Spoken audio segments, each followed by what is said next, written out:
We are recording. Sweet. All right, so let's go ahead and get started. Feel free to keep joining the Kahoot. We don't have a play coming up until a few minutes into this thing, so we've got a little bit of time. So we're talking today a little bit about DPI, OPI, defensive holding, and just general deeps, deep wing and back judge coverage. So we're going to start with some keys and philosophies. So for those of you that have been around for a while, keys is sort of becoming our older terminology. At many camps that I've gone to, they're trying to get us out of using the term keys now. They want us to start using initial responsibility at the snap. What this is designed to help us with when we're approaching this whole thing is thinking we're looking at a certain player at the snap, but then we are not focusing on that player throughout the entirety of the play necessarily. We go more toward a zone coverage once we get to a certain point. So I'm going to talk a little bit about what it means for waiting for players to declare as well. We're going to zoom in on these screenshots taken from the CCA football officiating manual. We're just going to go through a few of these. So if we look at the top play, we've got a balanced formation, so a slot receiver and a wide out on both sides. The back judge is going to key on the line judge's side, that internal slot receiver. And I think this is where Nick likes to make fun of us deep wings, where we just take the outside receiver. Very simple, very easy.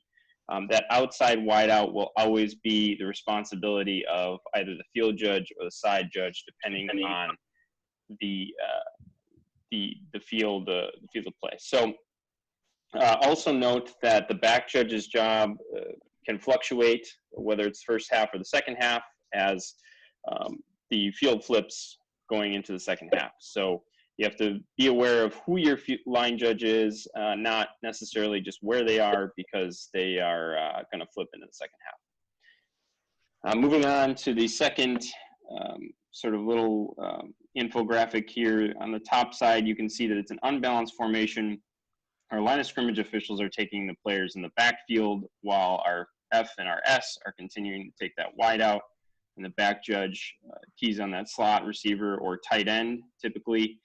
And then on the bottom, a very similar formation where the back judge is again keying on that second in wide out, and you can notice that those are on the headline judge's side of the field rather than on the line judge side, and that's because we're in an unbalanced formation.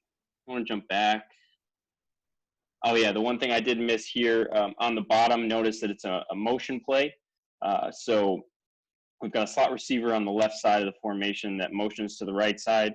Motion tends to be when things get a little crazy for deeps and deep coverage, and in that sense, we're waiting for that motion player to get outside of the tackle box.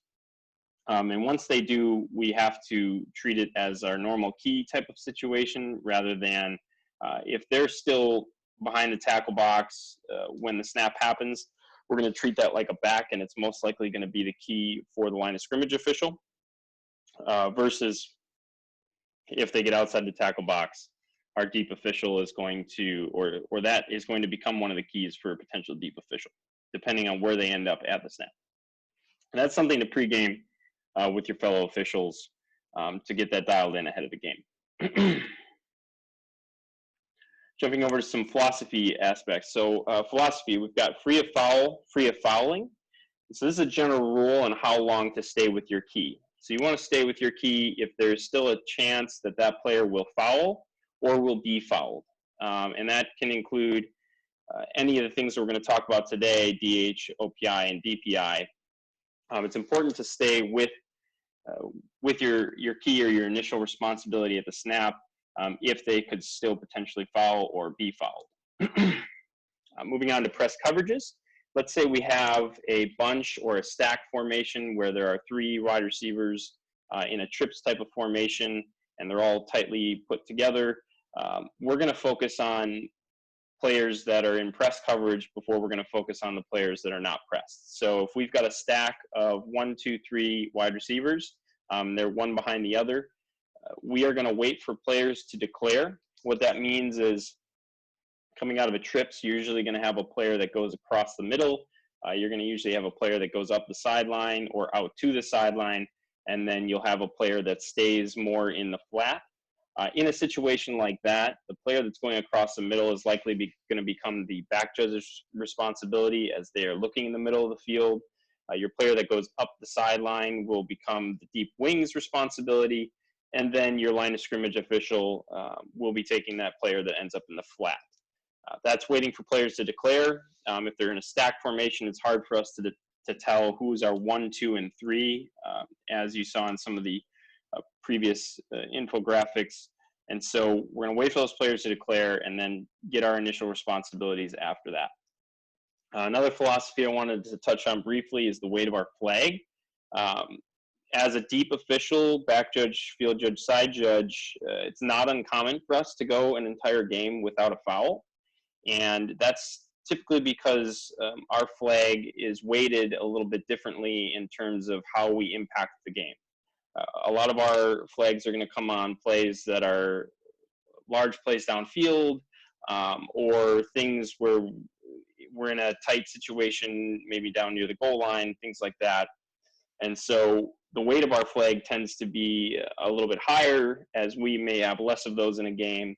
And your typical line of scrimmage official will almost certainly have a flag at some point over the course of their game, similar to a referee and a center judge or an umpire, since they're dealing with so much around the line of scrimmage. Soda I put in here, this is just my sort of like way that I've heard described as us deep officials. It's known as the Society of Deep Athletes. So it's a subtle reminder that deep officials do need to be prepared to be in good shape and be ready to go, because we do have a lot of those longer plays, and we're doing a lot of running during a game.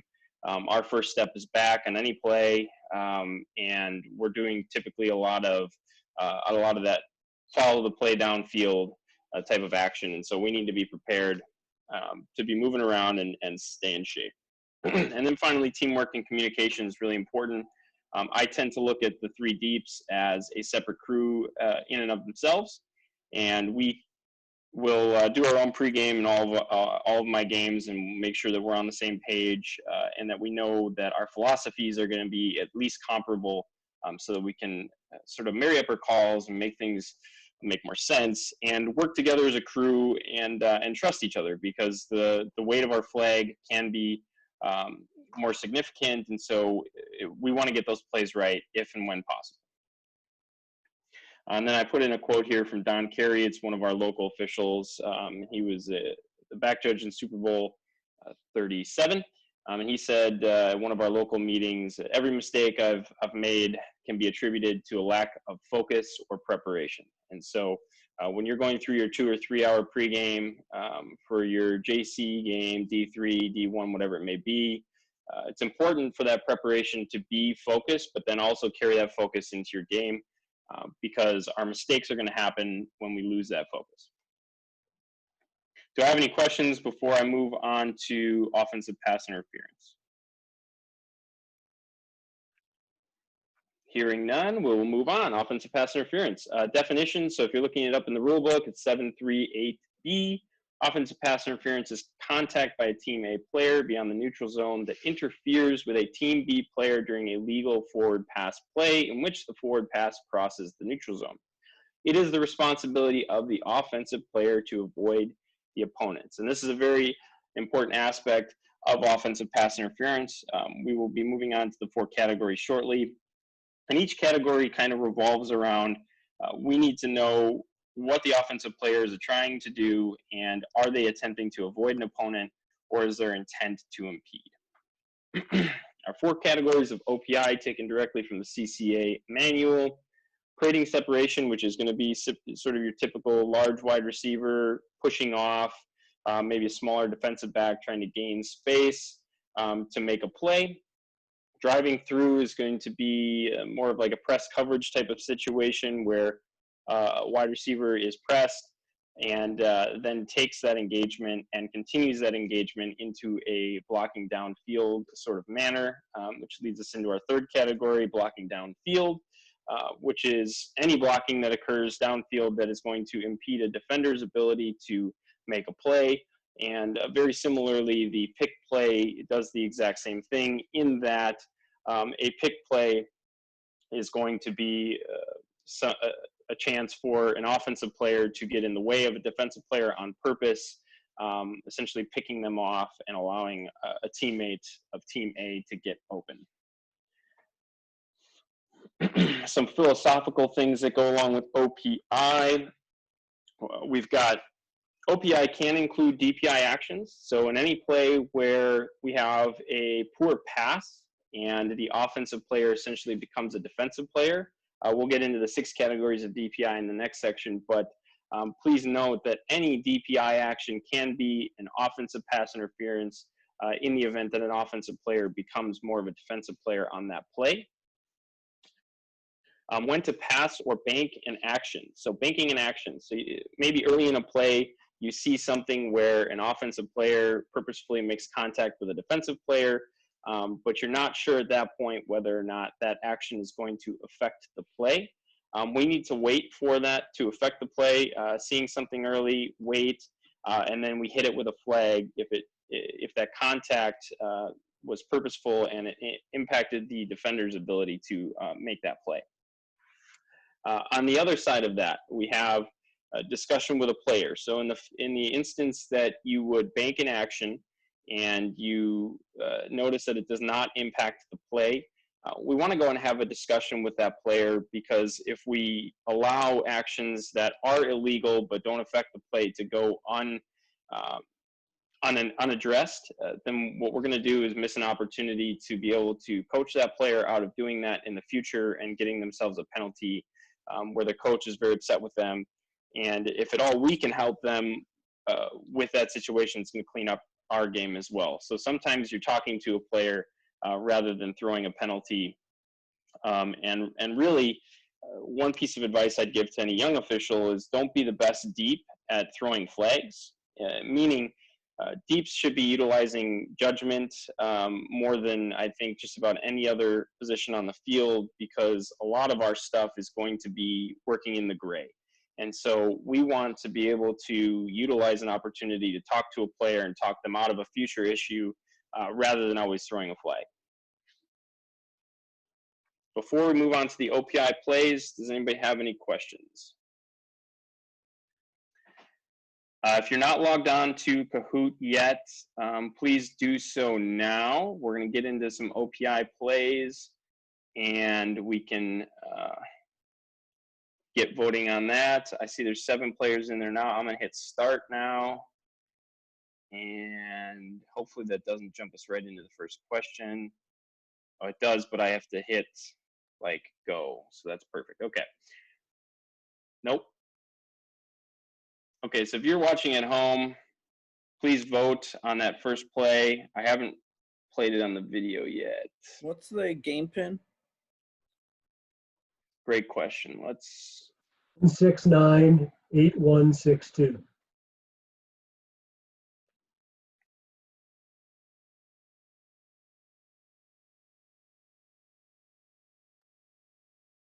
all right, so the first one I think is a bust because I started it too early. Not a Kahoot master. But let's roll through this first play, and then we'll move on to the second play on Kahoot. So for our first play, this is actually a high school play that I had. So you notice we don't have deep wings. This is the only high school play that I have in this list of plays, but it's one that created a lot of discussion in this area, so in Southern California. So if you notice, I'm going to pause it right there. Yeah.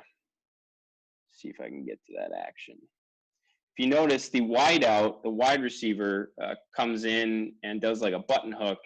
And then if you're watching the play on the YouTube video, you can actually see him extend an arm. And then you see the result of the play where the player then goes off of that and catches a play in the corner of the end zone. I actually really wish we could have. Is there any Kahoot masters on here? Can I go back? Or am I locked in?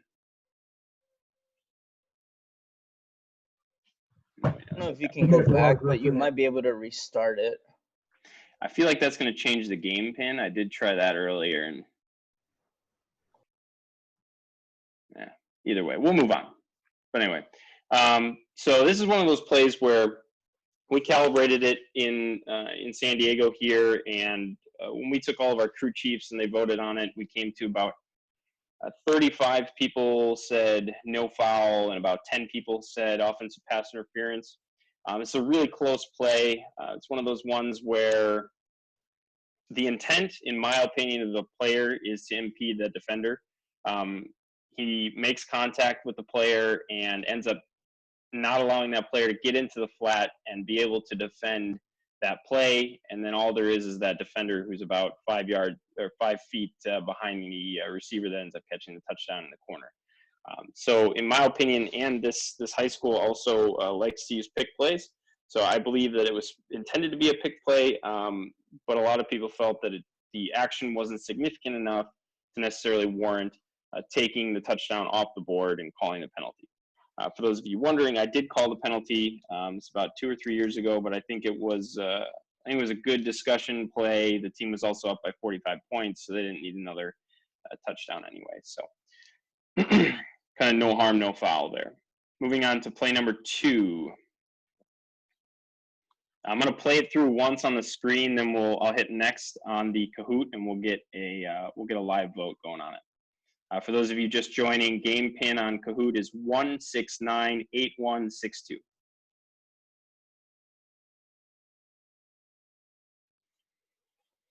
So if you didn't catch that action,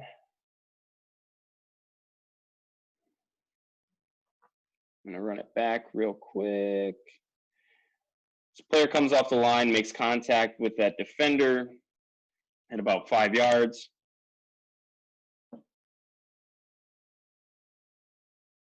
Right there. It's actually a pretty good still frame of it. And I'm going to hit next on Kahoot now. We'll go ahead and vote on it.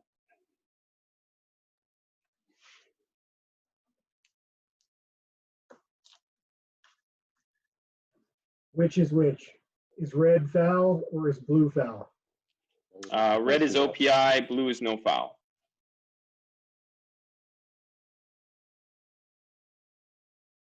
Oh, wow. Okay, so we're somewhat split on here as well, which I think is, this is exactly why I chose these plays. Does anybody who had OPI want to explain to us why they put OPI?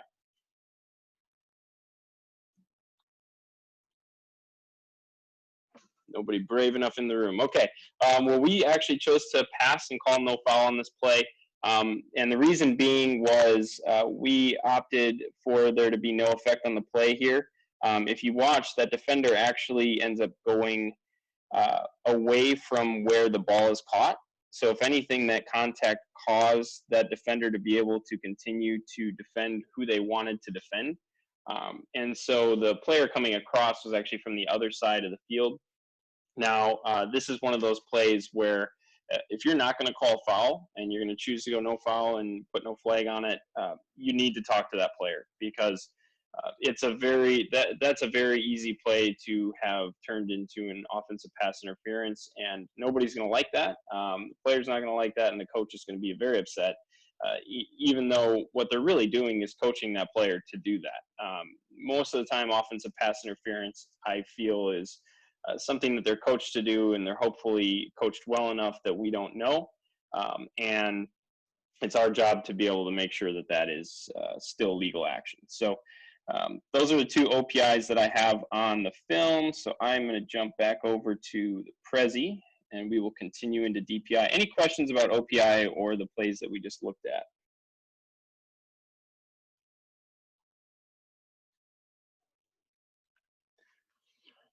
Hearing none, we will move along to defensive pass interference. So the definition is 7.3.8C in your rule books. Defensive pass interference is contact beyond the neutral zone by a Team B player whose intent to impede an eligible opponent is obvious and could prevent the opponent the opportunity of receiving a catchable forward pass. When in question, a legal forward pass is catchable. Defensive pass interference occurs only after a legal forward pass is thrown. one thing just from reading that, do not be the official that overuses catchability of a pass. These athletes, the higher you go, are better and better athletes, and they can make incredible plays. Think of just about anything that isn't ending up in the stands as a catchable pass, because quite frankly, we've all seen some very incredible plays on anything from a junior college field all the way up to Division I. So keep that in mind. Also, things to note: intent to impede and obvious and could prevent the opponent the opportunity of receiving a catch forward pass are important aspects of defensive pass interference. We'll get into some more philosophies later. The 6 categories of DPI are not playing the ball. This one also includes early contact. So think of a corner that's not looking back at the ball, makes contact with the wide receiver, and wide receiver is not able to play the ball. Playing through the back, this is going to be plays where a defender is, as it says, playing through the back of a wide receiver, and then that wide receiver is not able to catch the ball. Very similar to that play in the NFC Championship game, the Saints game from, I think it's 2 years ago now. The grab and restrict, think of anything where they're going to, a lot of times we'll see a jersey pull, sort of some extension, takes a step away, things like that. Armbar is going to be typically jump balls, things like that, where a defensive back takes an arm, pushes the chest of an offensive player away, and then tries to make a play on the ball. Cutting off is one of the more rare ones that we see, but it's going to be defensive back essentially stepping into the path of a wide receiver, making contact, and a lot of times on a go route, where then the offensive player does not have that opportunity at the ball any longer. And then finally, hook and turn is a lot of your slants and your crossing routes where a defender might be on the back hip, and they're going to pull that offensive player's hip and use that to slingshot them around the player and be able to make a play on the ball. We've got some plays that I'll be showing shortly that will cover a few of these categories. Any questions about categories? Moving on to philosophies. So clear and obvious has been one that's come along in the last few years. We talked about weight of the flag. We need our defensive pass interference to be clear and obvious. It's difficult to be a defensive back as it is. You see the offensive players, you see how big they've become, and it's a really difficult position to play. And so we need to penalize them when it's clear and obvious that they've committed an illegal action and they've intended to impede that offensive player from that opportunity at the ball. One area that we're going to be watching is waist to shoulders. Your waist to shoulders is the typical area that limiting actions can occur on an offensive player. So think of that the best place to look when that ball's in the air. And that's where you're going to be able to see the 6 categories that we just covered. Getting the call right is immensely important. Do not have an ego out there. Officials are kind of notorious for having egos, and I think it does have a place in our game in the sense that we need to be confident in what we're doing and what we're calling on the field. And so a little bit of ego goes a long way, but we shouldn't be egotistical with our fellow officials, because we should understand collectively that we're all in this together, and we as a crew do well when we all do well. So that's the other piece of this thing, is piecing a play together, being a good crewmate. Do not be the official that gets into the locker room at the end of the game and says, boy, I don't think that was a defensive pass interference on play 75. Because that's just not the time that your crewmate wants to hear that it wasn't defensive pass interference. If you've got information, bring that to the official on the field. And if you're strong and you're 100% and you're like, that was not defensive pass interference, I could see what you would have interpreted that way, but it's not there. That official should be able to put their ego away and say, okay, we're gonna pull it off. One way I've heard of officials saying this is essentially coming to an official with information and saying, I'm willing to take you off that call. Meaning, if my side judge comes to me in one of my Conference USA games and they say, I want to pull you off that call, that means they're going to take it on them. If we get an incorrect call on the play, my side judge is going to take the incorrect call, and we're working together as a crew because they feel strongly enough that it's not a call that needs to be made. Anybody else want to chime in on that, or any experiences that they've had on their games? I think the point you raised about being willing to stick your neck out there and tell your partner that I'm taking you off this call is important. If you see something that would totally warrant a pickup there, don't be afraid to do that if you know you're doing it for the good of the game and the good of the crew. Yeah, and I think go ahead. Ditto. That's just being a good crewmate. I mean, you don't want to leave your partners out on an island, especially when you have definite knowledge that could help the crew and help the game. Bad calls are bad for all of us. I mean, if one person on the crew makes an IC, then we all feel that incorrect call. So yeah, we're working as a team out there for sure. And now let's get back into some plays. So if you are up on Kahoot, pull that back up. I'm going to get us on to play number 3. Just going to be a DPI or no foul. It's the wide receiver at the bottom of the frame.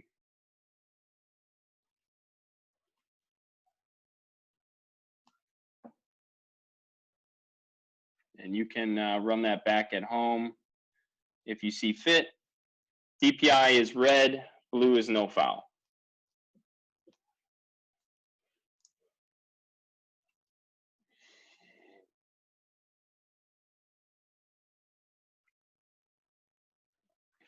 And now you can see the results are 6 for DPI, 5 for no foul. So this is the type of stuff that these plays are really hard. And this is why I was doing the Kahoot in conjunction with this. Because a lot of these plays really will polarize even some of the best officials. On this play, I did call a DPI. I felt there was enough restriction when that player had made that turn to come back for the ball. It was an underthrown ball that didn't allow them to have that opportunity to catch the pass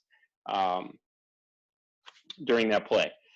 It was supported by my supervisor. However, this is one of those 50-50 calls where it's really tough. It was a broken play. It's one of those plays where when you have broken plays, it's more likely that you're going to see actions like this from a defensive back. If you think about plays normally are 5 to 6 seconds long, they're expecting to defend for that length of time and not necessarily longer than that. And that's when the broken plays tend to get us into more, more actions, if you will. Moving on to play number 4. It's a DPI or no foul. It's the wide receiver on the bottom of the screen.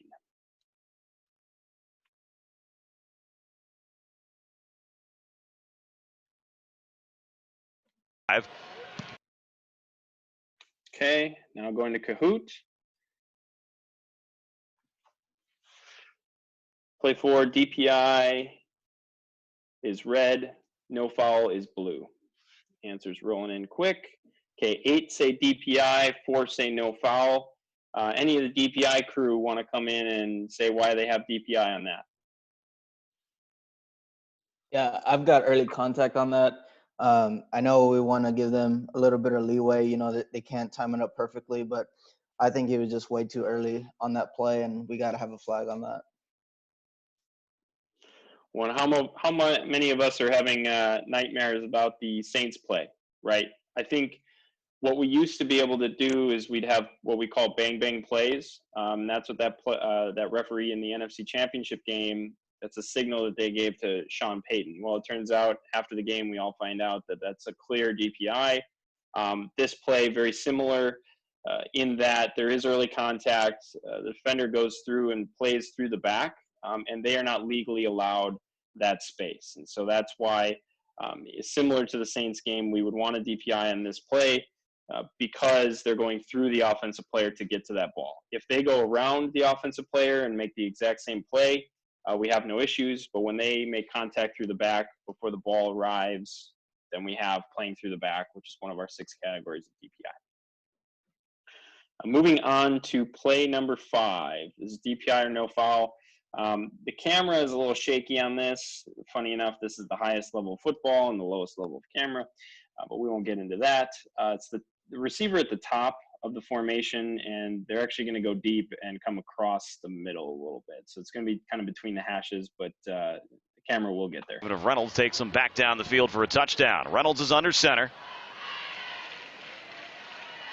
Reynolds going to look to throw. He's got time. He's going to fire deep down the field, looking for Elder. Touchdown. Okay, so I'm going to go to the Kahoot, and we'll vote DPI or no foul. It should pop up. Red is DPI, and blue is no foul.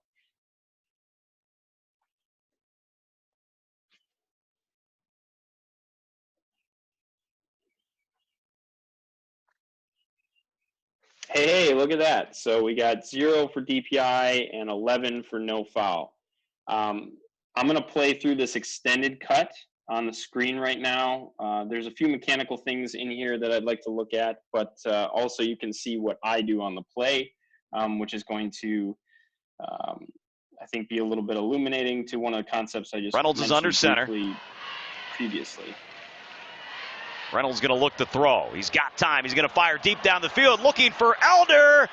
And it falls incomplete, broken up, but a flag is down. And boy, the speed of Elder, Reggie, you saw there as he looked like he was even. He had broken free, had to slow down a little bit to wait for the ball to get there. Yeah, that tells you right there.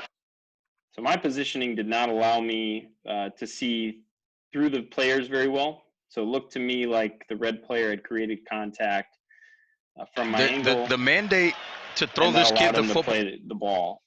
What you see here is the being a good crewmate that we talked about earlier. So I was heading to the referee to report my foul. We had some issues with our radios, so you can see that we're having to do person-to-person communication.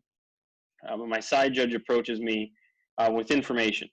And so we have a deep is going to be when you hit that back foot, you let it go because you probably can't wait and then throw it as far as he can run fast. So get rid of it early and let him go chase it because that is nothing. There's a foul on the play. Second down. Oh, there you go. Malachi Buckner, he'll take that. The redshirt freshman so we wave it off. From Tucker, Georgia, had 10 tackles a year ago. And he'll get credit for the pass breakup. If you're a defensive back, that's what you've been asking for your entire career.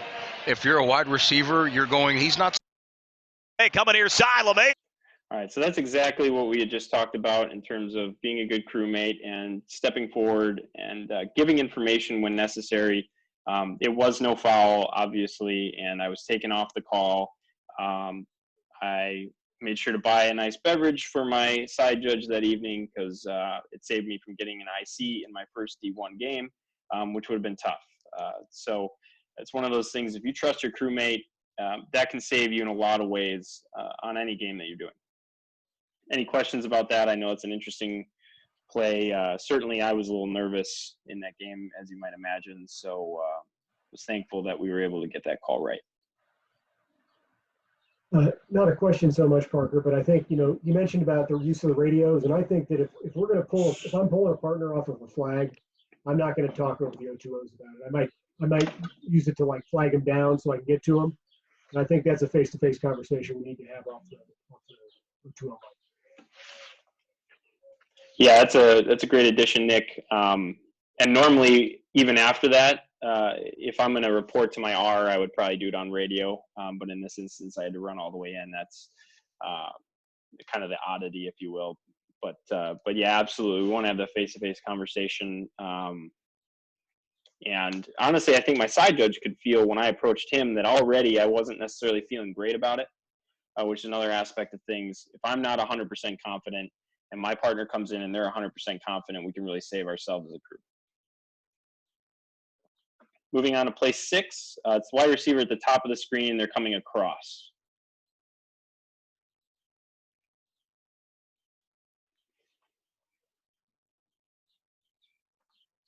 Okay, so we're going to go to Kahoot. Again, it's going to be red DPI and blue is no foul.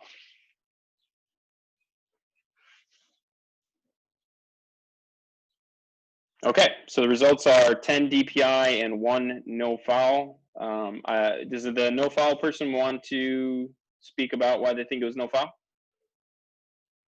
Yeah, I lost the receiver. Nice. Okay, yeah, that happens. Yeah, so this is actually a good example of a hook and turn DPI. He gets the back hip, turns the player, and then uses that to slingshot him across and make the play. So I'm glad that we had that calibrated, locked in, and yeah, we want to call that, and that's typically when we're going to see those hook and turns. It's really difficult to see a lot of times, but it's oftentimes a linebacker who may just be a little bit outmatched in terms of speed. They're going to use that grabbing of the hip and slingshotting them around to be able to make the play. Moving on to play number 7, DPI or no fouls. The wide receiver at the top of the screen, and it actually is a pretty lengthy play downfield.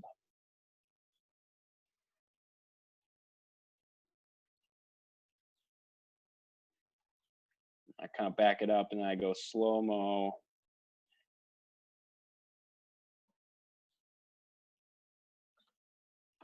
Pause it there. We'll go to Kahoot. Similar DPI or no foul.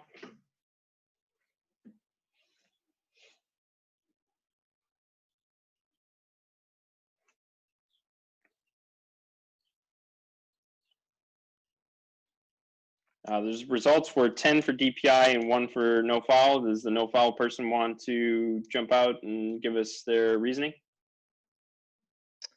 Yeah, from what I can see on the play, I mean, obviously it's pretty far back, but it doesn't look like the receiver necessarily goes back towards the ball. So if there was contact there, I would have DPI, but from what I can see, the defensive player never turns, but if there's no contact there, we still can't have a foul. But if there is, I would have a foul down on this play. Yeah, I actually think that is a refreshing take on it, because we don't have face guarding in the game anymore. So if that defender doesn't make contact here, it's not illegal, and it is difficult to see from this video being so far away. The player does make contact, so that is why we call DPI, both the back judge and myself, the side judge on the far side of the field. And it's a little bit easier to see, obviously, when we're within 10 or 15 yards of that play occurring. So that is what we had on the play. His arms are all over the arms of the wide receiver, too, which is impossible for us to see from this angle. The other thing I want to note here is knowing where you are on the field. So my back judge on this play, this is in one of our junior college games here in Southern California. He gets caught here. I'm not sure if he thought that soccer line was the end line. One thing we should always know are lines on the field, so that we don't have to necessarily worry about that stuff. You should know, generally speaking, once you're inside of 20 yards, exactly when those lines, the 15, 10, 5, and goal line are going to pop up. And then similarly, you should have down, if you're a back judge, be ready for that 10 yards goal line to end line. And the moment that we see that ball coming toward the goal line here, we need to get ourselves to the end line, because it's the next most important line. As you can see, the side judge is lined up on the goal line. Our field judge is on the goal line on the other side. So the back judge is giving up goal line here and needs to be focused on the end line on a play like this. Any questions about positioning or mechanics on this? We both threw a flag and we both got correct calls.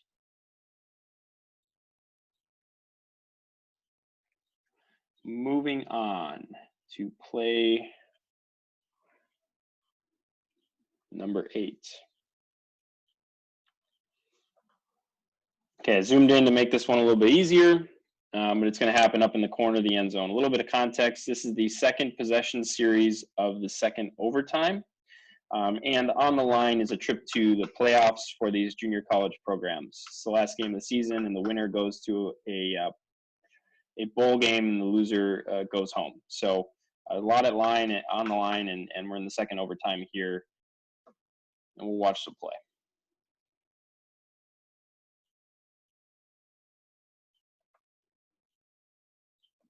Interesting thing, my flag hit the football there.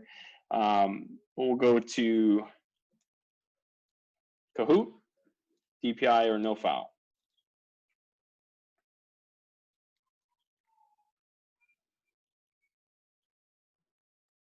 That's 8 for DPI and 4 for no foul. The no foul folks want to talk about what they got here?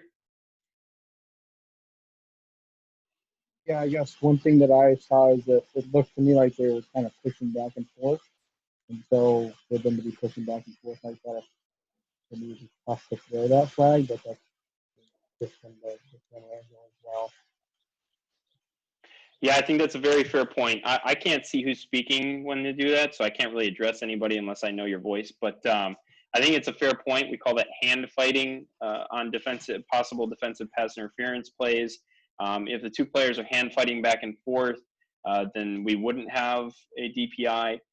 In this play, I felt that we had a DPI because the defensive player is displacing the offensive player, but then also he goes up to try and make a play, and the DB is still all over his arms. And so he's not allowing him that opportunity to catch the ball.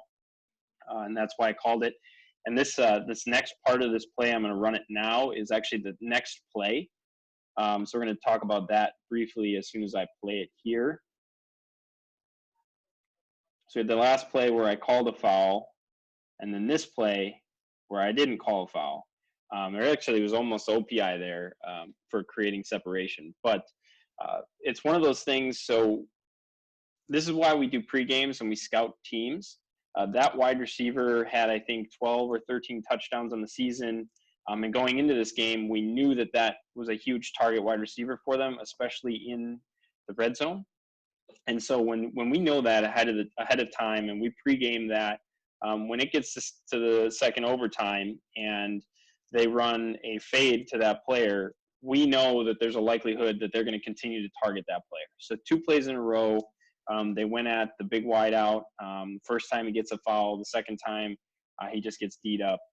And there's actually there was a ton to come out of this game. It was a really competitive game. Obviously, a lot at stake for these JUCO players in terms of getting to a bowl game and being able to exhibit their skills a little bit more. A lot of our JUCO players can possibly get called up to Pac-12 teams and things like that, and so they're playing really hard out in these games for those extra opportunities.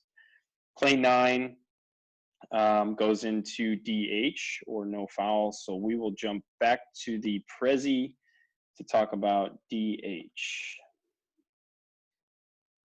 Any questions on DPI before I move on?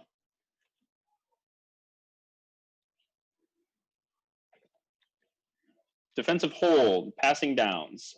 So we've got the definition at 9.3.5. Also note 934E and the approved ruling 9351.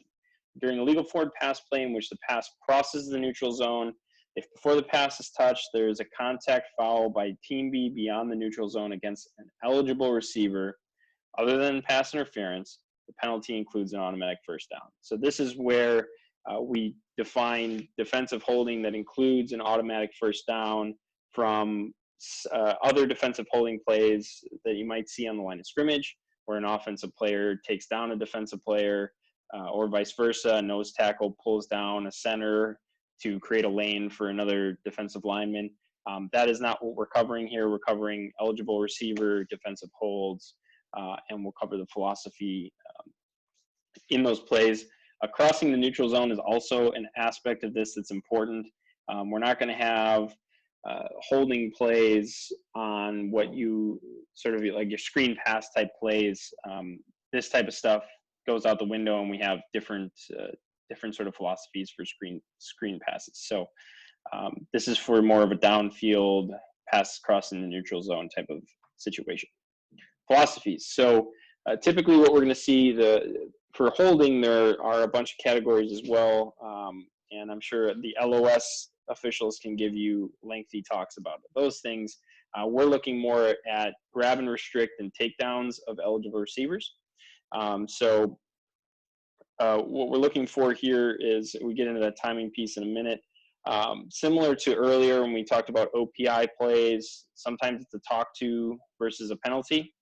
So if you've got a grab and restrict that's on the right side of the field and there's a quick pass to the left side of the field, we're not going to flag that because it's not an effect on the play. It didn't affect the quarterback's ability to run that play, and they still completed a pass, and it's no effect.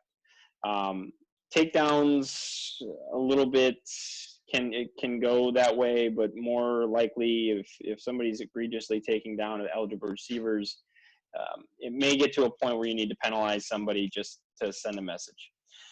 Converting DH to DPI is all about timing, and really defensive holds a lot of time are all about timing in that we're going to hit a defensive hold for something that happens before the release of a forward pass.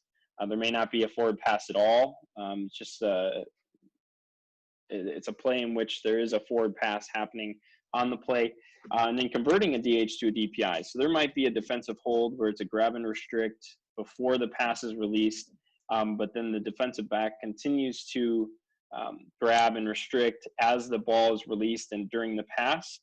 If that's a situation, we want to convert that DH to a DPI because the action continued into a forward pass and now it's a defensive pass interference, which a lot of times is more of a downfield play and does offer an advantage to the offensive team to get that extra yardage distance between 10 and 15.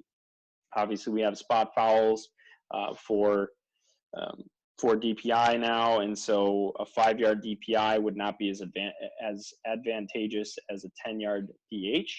So you kind of have to navigate those situations as they come up in your games, and that's an area where you should talk to your supervisor and figure out what they want in your area in terms of defensive holding versus DPI.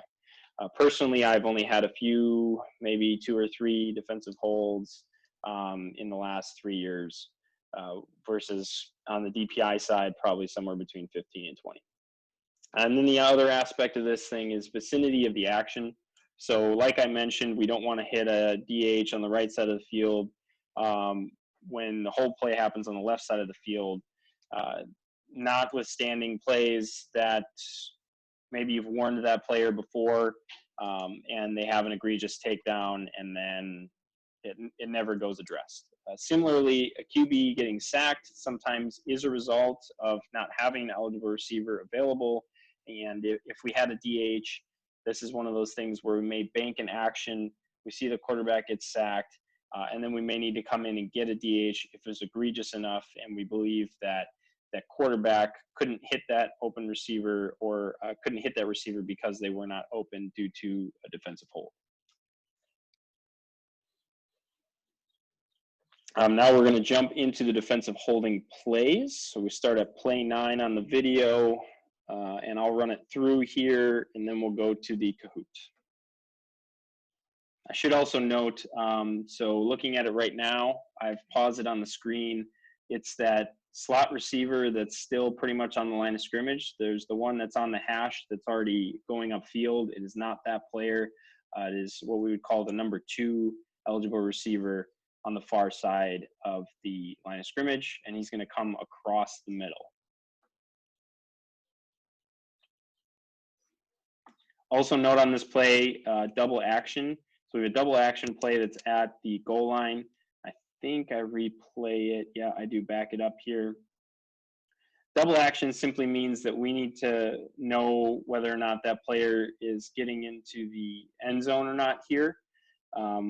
So we need to know, was the knee down first? Where was the ball when the knee hit versus did the ball cross the line of scrimmage before the player was down? So that's our double action aspect of this play. So the next thing on Kahoot I'm going to bring up now, it actually has both DH and no foul options, and then also down at the 1-yard line or touchdown. So I will read those off once they pop up.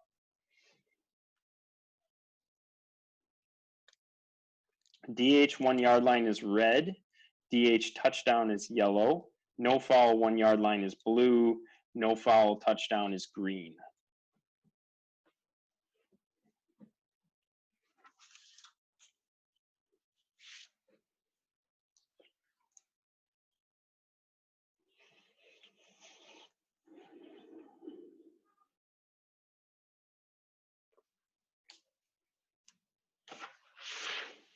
All right, so the most common answer was no foul down at the 1 yard line. In my opinion, that would be correct. We did have one person vote for a defensive hold down at the 1 yard line. Does that person want to talk about why they have a defensive hold on the play? If not, don't worry about it. We could talk about why it could potentially be a defensive hold. And then the other two people that voted had no foul and touchdown. So it is admittedly difficult to tell whether this is 1 yard line or touchdown on the field. I'm going to back us up here for just a second so that you can all see what we signaled as officials. So the field judge on this play throws a defensive hold for the action that happens around the 6 yard line. Remember I talked about banking actions and seeing if they affect the play. Clearly on this play, it does not affect the player. He catches the ball and is going toward the end zone. So I would say for those of you that said no foul, for that reason, we would want to have it no foul. And simply because the weight of our flag is important and we don't need to be flagging things when there was no effect on the play. Similarly, I had the player down at the 1 yard line. If you can see, I am not ruling, I'm at the bottom of the screen, so I'm not ruling at all on whether or not there was a DH or DPI or anything like that. It's on the other side of the field for me. I don't have a good look at it. What I do have a good look of is the goal line, because that's the number one thing I was paying attention to once I saw the pass is caught. So I come in signaling that I have the player down at the 1 yard line. We know that we take anything inside the 2 from our LOS officials, anything where they're not lining up on that pylon, and we get bumped to the end line. So I'm coming in signaling 1 yard line. Unfortunately, my field judge comes in signaling touchdown, which causes a whole lot of problems for us on the field. This is one of those things where potentially if we had pre-gamed better, we could have gotten in the way of a situation like this. I was also on a different crew the week before, so I was back with my normal crew, and we weren't quite in sync. And when we work together for a full season, we get into a point where, we're comfortable with each other. But when you're away for a week and you have to come back, that can be difficult to reestablish those connections. And so on this play, we didn't have that. One person signaling 1 yard line, the other one signaling touchdown. I'm 100% confident it's down at the 1 yard line. I came in with that information, and we proceed with that information on the play. We report the DH, it gets declined, first down and goal at the 1 yard line. Any questions on that, how we handled it?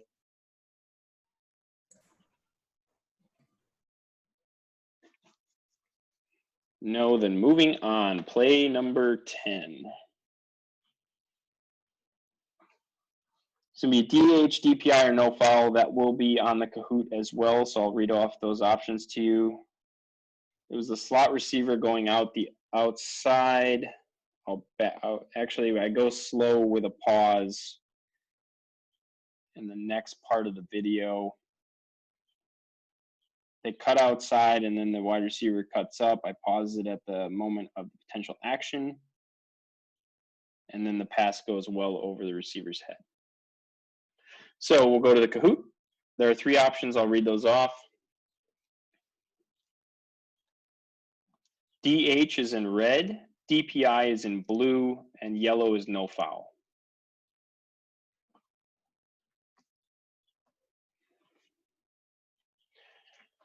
Four people said DPI, 2 people said DH, and 6 people said no foul. So this is a really polarizing play. It's a good one to have included, and it gets us talking. So for those of you that said DPI, I am personally of the opinion that that's correct. If we're going by the definition of a defensive pass interference, it's all about taking away that opportunity for the eligible receiver to go catch a forward pass. And I think it doesn't take a lot here. In terms of downfield play, all you need to do is take away a step from that player, and it's possible that that's going to not allow them to get to full speed and catch that ball. So it's certainly possible that they would be able to make that play, and so I think the official on the field makes a good decision to throw a flag. The official on the field called a defensive hold, which isn't necessarily incorrect. However, if you go back on the video, and we'll do that here just to show everybody, I paused it at the moment that the action occurs. And also you can see where the ball is. The ball has left the quarterback's hand already. So now we've got an action occurring during a forward pass play, and that is why we would want to make this a DPI if we're going to call a foul here, and we would want to steer away from a defensive hold.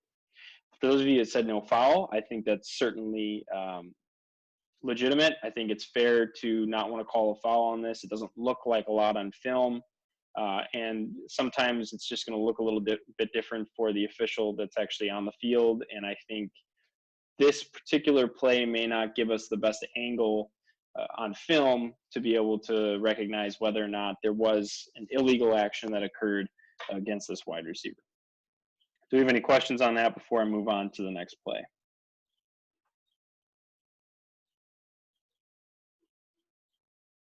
Play 11. So this is going to be a DH or no foul. We're watching the wide receiver at the top of the screen. This play has some other elements to it that we will go over in just a minute.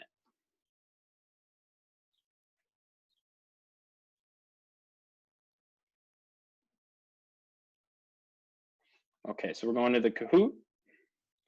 This is just DH or no foul on that player at the top of the screen. Red is DH, blue is no foul.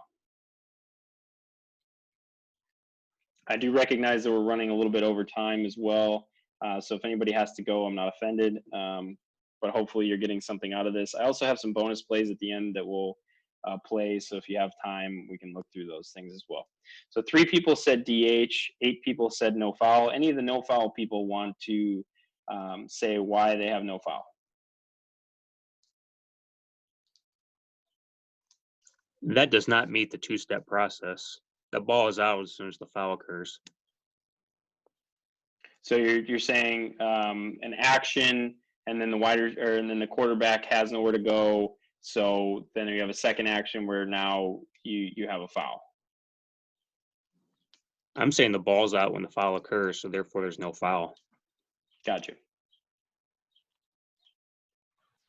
Yeah, I agree on that statement too. I think that the fact I've been banged on this before because I threw a flag on a play similar to this where the receiver not even in the same, we're on the opposite third of the field where that pass is going. It doesn't look like the quarterback's even looking at the guy that gets held, and he immediately throws the ball downfield to somebody else.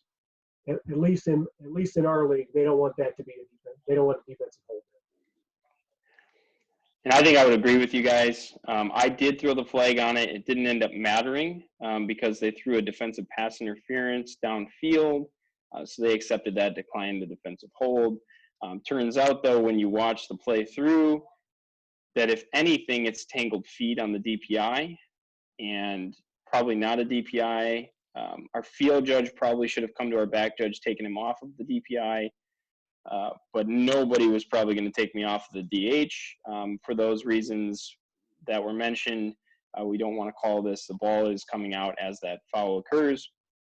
In the event that we would have an extended play here, I think no doubt it would be a foul, simply because it's a huge takedown of an eligible receiver at the line of scrimmage.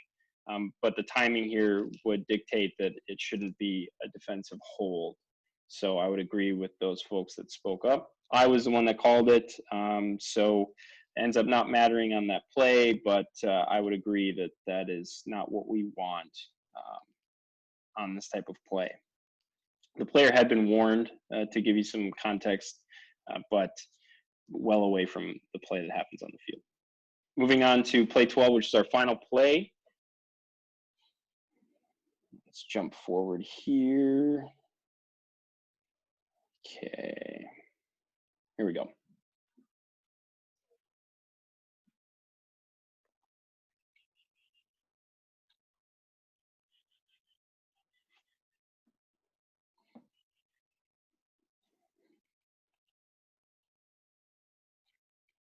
So this player coming out of the slot right there, going upfield, up the seam, and then coming across the field.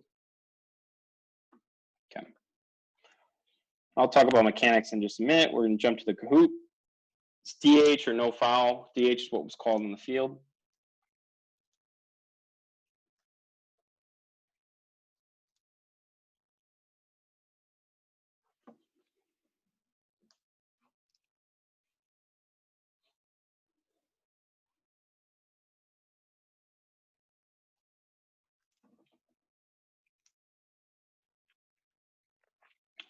We had 2 for DH and 9 for no foul. Any of the DH people want to discuss why they would have a hold on this play? Hearing none. So I would agree with the no foul group here in that it's an action that we may want to bank, but probably doesn't really take enough of a step away when he ends up catching the touchdown in the end zone. You could argue that we want to throw that since it's such an early action and it's a long play downfield that if he makes this play, we can always say that the foul is declined by rule on a touchdown play. So it's not a personal foul. We're not going to carry it over, so it really doesn't hurt us in any way. So I think that would be fair if you felt that the defensive hold was an egregious enough action to throw your flag. That said, now we can talk a little bit about positioning and mechanics. As you can see, our back judge, this is maybe our first or second game of the year, and our back judge had just moved back to back judge, so he's relatively new at the position and got stuck here at the goal line. This is definitely something we do not want and cannot have, simply because right now we have a play that's occurring at or near the end line. We've got a player in a white jersey that's far toward the corner that could be stepping on the end line, which would make that player ineligible. And then we've also got a potential touchdown catch happening right near the end line that, quite frankly, we just can't really 100% rule on because we don't have anybody at that line. So when I mentioned earlier about back judges getting to that end line, it's imperative because unless we're inside of the 7-yard line, you have that end line at all times by yourself. Once we get to the 7 and in, the field judge and side judge will join you back there at those pylons. But until then, you're solo on an island at the end line. And for any high school officials out there, you will never have that help in a 5-person crew. So having that end line mechanic and being sort of the sheriff, if you will, back there is incredibly important, especially when a play like this happens in or near that end line. So it's a good play for us to look at and kind of see from positioning and mechanics standpoint. So that is the extent of the plays that we have for DPI, DH, all that sort of stuff. I do have some bonus plays. So Nick, do you want me to run through those or do you want me to save those for another time? Some stuff kind of from like last week and similar topics that we've discussed already. Go ahead, man. I assume if people are here, it's because this is what we're doing. So sweet. So this stuff is the following plays are not on the Kahoot. So if you're on that, you can jump off of that. Thank you all for participating in that. I think it's really great to be able to calibrate plays live and go through that stuff and really be able to dial that stuff in. So we talked last week about illegal substitutions. I had an ILS that happened in one. Well, we have a couple of ILSs to look at, and this is one where we came right out of a free kick. So we kick off, and then we go right into a hurry-up offense. The team in black is up by about 30 points.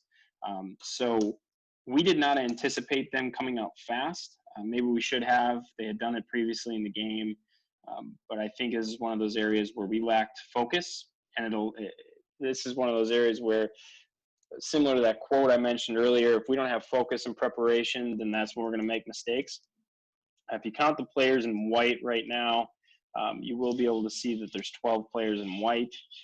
As mentioned last week, we should have 3 flags from all deep officials because we should be counting before every play. We'll run it through here.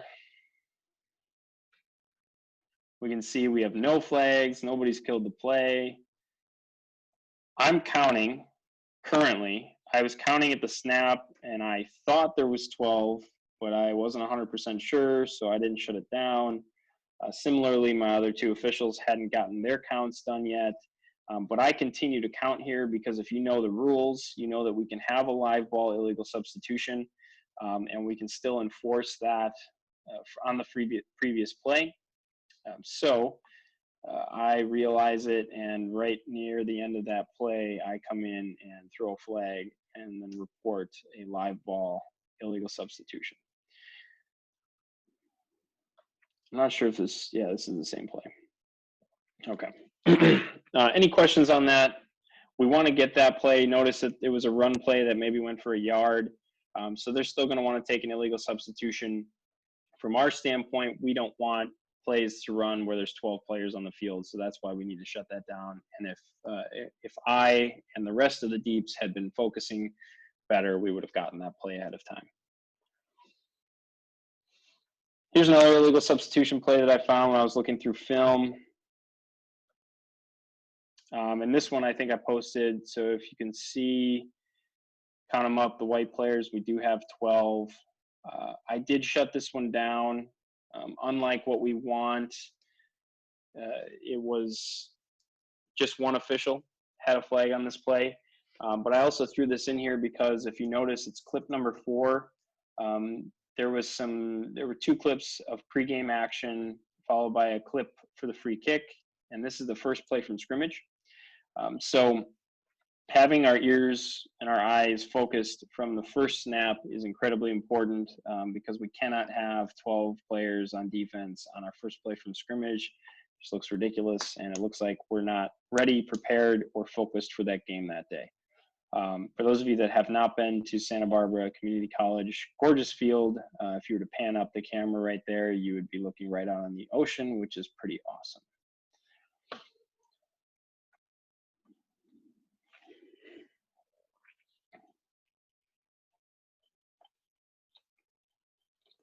And then finally, I've got the ending to that double overtime game that we talked about, or that we had a few plays from. So I'm going to back us up. This is more just for fun now. So if you're here and you've got like family to go to, feel free to do that. But this is a fun finish to this game. I kind of sped it up too so we can get through it pretty quick. This is the second possession of the second overtime. Quarterback runs a sneak for a touchdown. Now we've got the extra point to tie the game to go to a third overtime. He misses the extra point. Our R is fiddling with his flag and gets it out for running into the kicker, which, I mean, R's and center judges, you guys can talk about that stuff if you want to run that back. But then they decide, this is why we always give a coach an option on a PAT, whether or not they want to enforce that thing half the distance, because he takes the running into the kicker half the distance, and now he's going to go for 2 for the win in second overtime.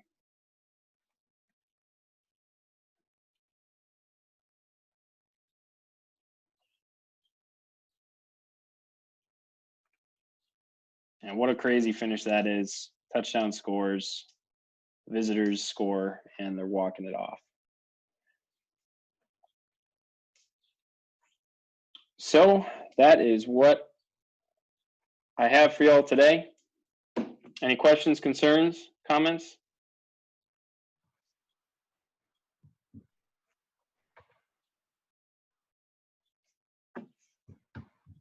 Hope it was There's a informative. rule change on substitution for defense. Yeah, it's all live ball now, right? Correct. Yeah. Hopefully that stuff gets finalized this week. Meaning everything runs live ball. Yeah. Did that just come out? Finalized yesterday. Okay. Gotcha. Yeah, according to my supervisor, it's final. Yeah. Okay. According to ESPN, it's fine. It was on the bottom line. 90 minutes out on the field. 90 minutes. Parker, it's not a big deal if you're down in Southern California, but if he wants to come back to Ohio, have fun. Man, 90 minutes. Yeah, on it's the nice field. out here. Rough. We got great weather out here, man. You guys get into like snow by the end of your season. But as a back judge, I gotta fix the balls. It'll be all right. Yeah, that's right. Do you have the electronic pump? I have not gone that route yet. Best $70 you ever spent in your life. I'm telling you, it's awesome. Yeah. The green and black one on Amazon. Yeah, it's awesome. All right, I'll look into It's that. the perfect pump every time. Nice. The question is, can you get through TSA with that? Yeah. I traveled with it in my carry-on because I never check my uniform. No. Anything else for Parker? Well, I think I speak for everybody here when I say thanks a lot, Parker. We appreciate the presentation. Great work. Thanks for sharing that with us. A couple of things of note. We have the quizzes on the website for our group for this week. The answers come out Friday. Monday, we're going to go over the Colonial Ivy Patriot quiz that I emailed out to everybody. That'll be Monday night, 8 o'clock Eastern. And then next Thursday, I'll be doing the second part of my penalty enforcement presentation. Again, 8 o'clock Eastern, but details for that to follow. So everybody else, enjoy the rest of your week and your weekend, and thanks for stopping by tonight. Thanks, guys. Yeah.